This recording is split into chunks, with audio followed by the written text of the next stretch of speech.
Baby mushroom curry లాగే చాలా బాగుంటుంది. నీట్గా వాష్ చేసుకొని స్మాల్ పీసెస్గా కట్ చేసుకొని 5-6 విజిల్స్ వచ్చాక స్టవ్ ఆఫ్ చేసుకోవాలి. ఒక బౌల్లో వేసి ఉంచేసుకోవాలి.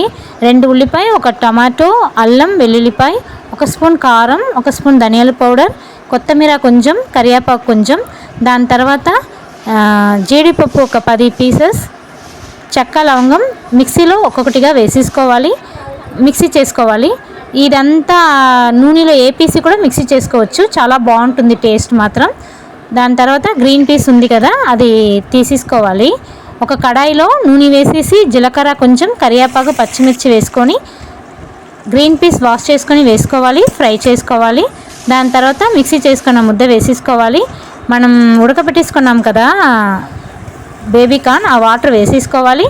తర్వాత బేబీ కార్న్ కూడా వేసేసుకోవాలి. ఇంకా చిక్కగా అయిపోయాక చపాతీకి, అన్నానికి చాలా చాలా బాగుంటుందండి.